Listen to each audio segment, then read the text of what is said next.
ওই দালালি বন্ধ করে ফেলবো একেবারে। রুগী বেচা কিনা করা বা ট্রলি বেচা কিনা করা, রুগী ভর্তি করার টাকা নেওয়া 100% অফ করে এটা দিবো। শুধু ঢাকা মেডিকেল না, ধরেন সব জায়গায় বললাম তো আমি সবচেয়ে বড় আপনাকে। অভিযোগ আসে পঙ্গু থেকে বা ওই আমি এলাকা থেকে। আপনি তো বললেন, আমি জানি এটা।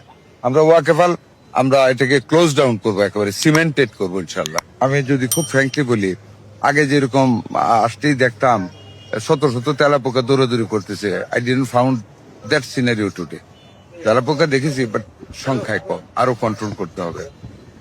মেডিসিন সব পাচ্ছে না রুগীরা, এটা একটা কমপ্লেন আছে। সেটা মেডিসিন হয়তো অনেক সময় সাপ্লাই প্রবলেম হয়ে যায়, সেটা আলাপ করেছি, আরো যাতে রিপিট করা যায়।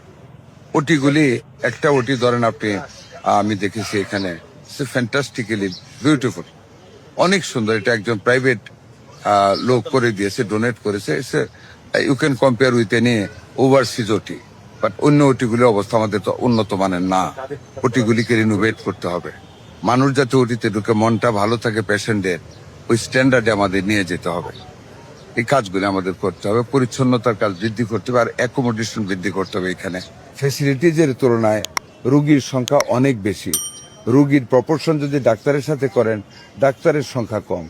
ওটি আছে ডেলি, দিন রাতেও অনেক সময় ওটি, যেমন ওটিতে আমাকে বলে অ্যানেস্থেসিস কম, তার সাপোর্টিং বয়েজ মানে আদার ফোর্থ গ্রেডের কর্মচারী কম, স্টাফ কম, সার্ভিস দিতে পারে না, তার ভিতরে ম্যানেজ করে যাচ্ছেন। আমি প্রায় ইমার্জেন্সিগুলি দেখেছি, অনেকগুলি ওটি দেখেছি। ওটি যেইভাবে ওটি স্ট্রাকচার আছে সেই তুলনায় ওটি পরিষ্কার আছে, বাট ওটির যে স্ট্যান্ডার্ড হওয়ার কথা সেই স্ট্যান্ডার্ডের ওটি আমাদেরগুলি না। একটা মাত্র ওটি আছে যেটা ইন্টারন্যাশনাল ইউ ক্যান কম্পেয়ার, যেটা আমি বললাম একজন প্রাইভেট লোক করে দিয়েছে, এটা আমি সেন্সে নিয়ে গেলাম। আমরা চেষ্টা করবো ওটিগুলিকে ওইভাবে রূপান্তরিত করার, যাতে করে রুগীরা উঠিতে গেলে মনটা ভালো হয়ে যায়, যেন একটা ভালো জায়গায় আছি। এই কাজগুলি আমাদের করতে হবে। পরিচ্ছন্নতার দিকে এখন আই এম নট ফ্রাস্ট্রেটেড যে একেবারে মেডিকেল শেষ, এটা আমি যদি বলি এটা আমার মিথ্যা কথা বলা হবে। আছে, বাট আমাদের অপ্রতুলতা আছে, আমাদের সাপোর্টিং এর অভাব আছে, ম্যান পাওয়ার কম আছে, অ্যাকোমোডেশন ফেসিলিটিস কম আছে।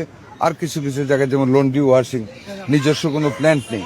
আমি কাপড়গুলি দেখেছি যে যাকে দেওয়া হয়েছে নিম্নমানের ওয়াশ, কাঁচা কাঁচা ময়লা রয়ে গেছে, বাট একটু গরম আয়রন করে দিয়ে দিয়েছে।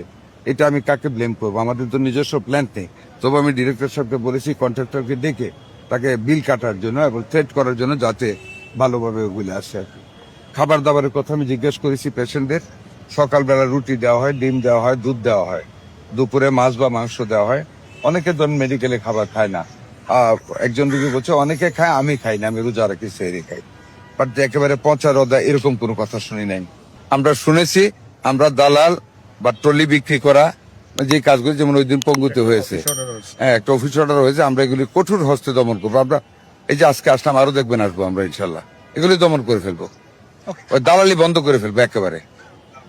রুগী বেচা কিনা করা বা ট্রলি বেচা কিনা করা, রুগী ভর্তি করার টাকা নেওয়া 100% অফ করে এটা দিবো। শুধু ঢাকা মেডিকেল না, ধরেন সব জায়গায় বললাম তো আমি সবচেয়ে বড় আপনাকে। অভিযোগ আসে পঙ্গু থেকে বা ওই আমি এলাকা থেকে। আপনি তো বললেন, আমি জানি এটা। আমরা ওয়াকেফাল, আমরা এটাকে ক্লোজ ডাউন করবো, একেবারে সিমেন্টেড করবো ইনশাল্লাহ।